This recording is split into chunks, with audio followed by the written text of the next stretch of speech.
Салам, hörmetli vatandaşlar. Здравствуйте, дорогие туркменистанцы. Ну вот, недели две назад я рассказал о том, что произошло с главным поддельником Харамдага Дурдулиевым вместе с его сыном. Его отправили, на него свели стрелки. Но обратим внимание на то, что все-таки это и есть как раз одна из основных коррупционных схем, вот это вот мегастроительство. Огромные кредиты, потом завышенные в 3 раза стоимость, минимум, значит, этих мегапроектов, и эти сотни миллионов, миллиарды долларов, которые принадлежат нашей стране, нашему народу, уходят в карман вот этому клану Харамдагов. И в первую очередь самому Миллипидеру, так. Вот сейчас, теперь, когда уже вот эти вот основные проекты распределены между вот отцом и сыном, сыну позволили заниматься бюджетом, да, потому что в бюджете нет монатной массы, и они откровенно организовали мошенническую схему, когда ежедневно, значит, вытаскивает где-то 5 миллионов или 10 миллионов долларов. В экономическом отделе Министерства национальной безопасности создана секция по контролю за валютой. Руководитель этого подразделения Джума Газак, он родом из Göktepe, так, и его главный помощник это Берекет из Сиракса. Вот эти два человека ежедневно, естественно, с разрешения Сердара Засранца, Харамдаговского сына, так, которого почему-то стали называть Гахраман, а он наркоман.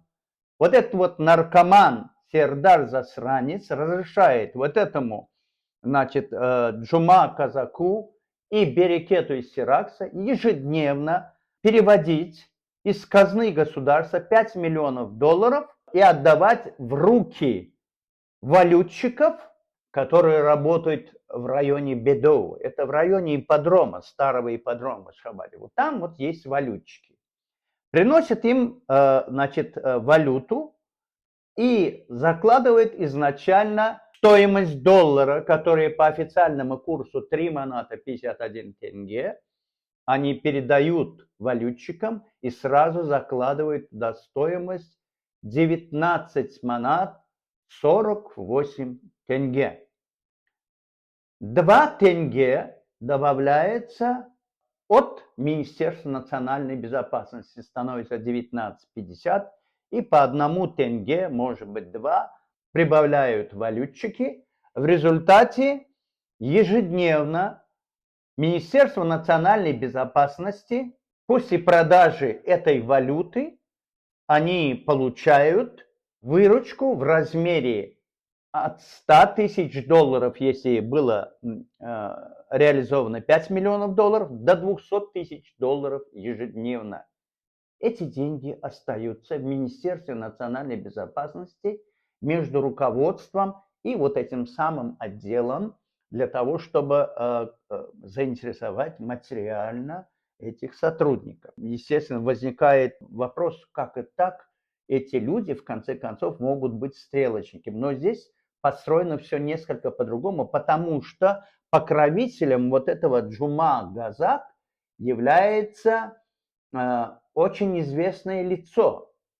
Это Какагельды Чарияр Дурдыев, который проработал покровителем этого человека, Джума Газак из Göktepe, но и в целом этой схемы, является бывший пресс-секретарь президента Харамдага Бердымухамедова, который 15 лет проработал на этой должности, а ныне он замуправ делами президента Туркменистана, то есть он сидит вместо Жадана.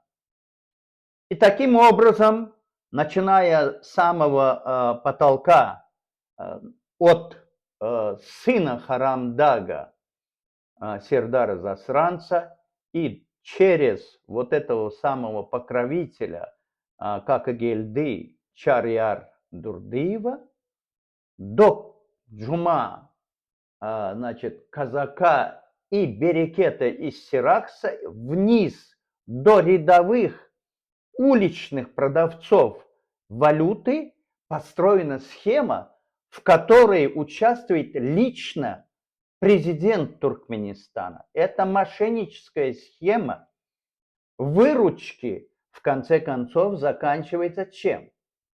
Заканчивается она тем, что в государстве создана монопольная система выдачи валюты только членам клана Харамдага.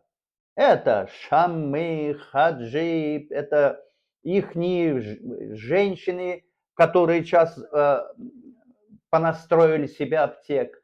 Значит, ихние вот эти вот все женихи, там родственники, вот они могут получать эту валюту по официальному курсу. И потом они выезжают за пределы страны, и там они приобретают товары. Ну, как обычно, вот, предположим, под Новый год вот везут масло, куры, фрукты и так далее. Точно так же они приобретают все товары любого назначения, сельскохозяйственного, медицины, для медицины и так далее. Но все они приобретают по цене, в среднем рассчитывают как по 20 манат. Потом, значит, они, когда возвращают эту товарную массу в страну, а вместе с ними эту валюту же ведь приобретают бизнесмены. Или, скажем, те, кто занимается таким мелким бизнесом, или вот те, которые рядом вот с этими Хаджи-Хаджик, там, значит, Шам-Шамар и прочее, Гугу-Холоп возле них, так? Те, которые, значит, холопничают возле них, они уже не могут взять валюту по этой цене, но они готовы радоваться крохам, которые падают со стола ихних покровителей. Естественно, они могут приобретать, значит, валюту только у этих людей на улицах, которые торгуют этой валютой, спущенной сверху через МНБ до уличных торговцев черного рынка валюты. Вот там они приобретают, и, естественно, в конце концов, даже когда они привозят эти же самые товары в среднем, которые обходятся по 20 манат, у них прибыль, ну, как минимум раз в 3, в 5 меньше, чем у клана, потому что они монопольные владельцы целых отраслей. Клан Харамдага приобретает товары и привозит по цене. Они указывают там 20 манат, все вот с учетом затрат там и так далее, перевозки, примерно такую же, то есть почти такую же цену, как вот те люди, которые покупают по черному курсу эту валюту. Потом после привоза они делают там, ну, скажем, указывает цену, ну, не 20, пусть это будет там 15 манат, так, или 10 манат, но все равно у них рентабельность их производства или рентабельность работы, их среднестатистическая рентабельность, она в пределах где-то 300%, возможно больше. Это нужно каждый раз считать, вычислять и так далее. Может возникнуть вопрос, а почему народ никак не реагирует на то, что они почти в официальном порядке вынуждены быть какими-то отбросами общества, потому что этим, значит, вот как бы королевской челяди дается это право пользоваться валютой, а им нет. Если они, предположим, берут и целые отрасли, это сигаретный бизнес, с которого, когда посадили людей, они тоже хапнули 2 миллиарда, этот хаджи, шамы и так далее. Они еще в 2010 году сделали себе первый миллиард. Так? И сейчас их объемы, так, валюты в пределах 10 миллиардов долларов, что у этого хаджи, что у этого шамы, что у Гульнабад и так далее. Они очень такие люди, жирные, уже можно туда отправлять. Вот.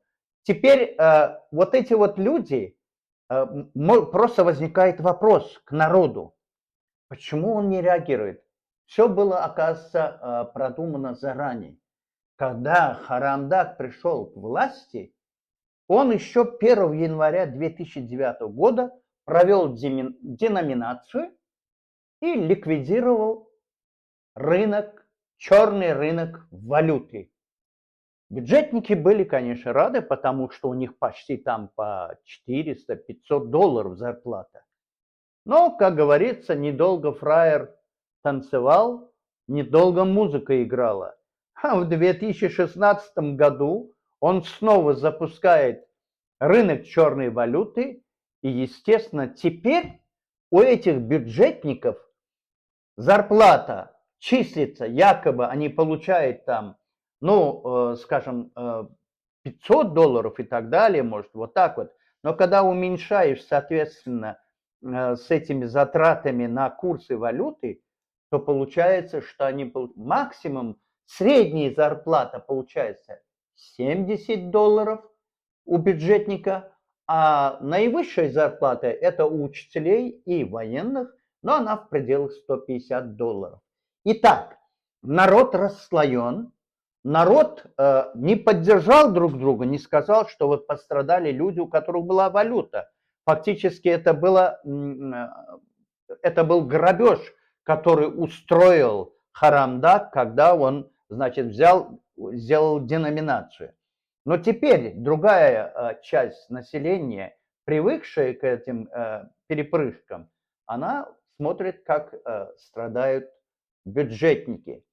И вот, подводя итог всему вышесказанному, нужно сказать, что это не просто так происходит. В этом замешаны не только они, в этом замешана инертность народа тоже. И завершая, я хочу сказать, что кроме того, что, например, Харамдак и его, значит, сын зарабатывают со всего прочего, у Харамдага есть еще два таких официальных кошелька. Это Сапар Тойли, он работал ректором мединститута. После этого он был вице-премьером и курировал здравоохранение, спорт, туризм, религию, образование. Так? То есть все вот эти сдачи экзаменов, огромные суммы за сдачу, все эти массы денег по всем этим сферам, отраслям аккумулировались через этих людей и шли в карман Миллипидеру, Харамдагу. Это главный кошелек, один из главных кошельков Харамдага. Его настоящее имя Сапар-Дурды Тойлиев, но его фамилия фактически не Тойлиев. Есть такая вот, значит, легенда. Она связана с тем, что он сам родом из бывшего Октябрьского района Ташауза, и его семья, они погрязли в наркомании, но у Харамдага были с ним очень тесные контакты, доверительные. Он сказал, смени фамилию. После этого он стал Тойлиев. Его родственники не Тойлиевы. Сейчас, после этого он стал президентом Академии наук, и где-то 1,5 года, как, по-моему, значит, как сообщают источники, он ушел на пенсию. Но и сейчас он миллиардер. И сейчас все эти схемы налажены, они работают через него. У меня, знаете, целая книга про эти кошельки. Вот. Есть еще один кошелек его, Мейманов Бабакули. И вот он же ведь тоже миллиардер. 24 года он возглавляет главное аптекоуправление. И вот по ним я еще обязательно вам дам информацию. Но народ должен реагировать соответственно, потому что если мы не будем требовать, я опять возвращаюсь туда, на ваши же деньги бюджетные, которые у вас берут только из-за того, что есть черный курс, и потом вы практически в 5 раз дороже покупаете продукцию, так, за ваши же деньги получает, потом идет опять получение валюты, идет круговорот вот этой вот валюты, и вам якобы платят зарплату. Так что народ должен обязательно отреагировать на это.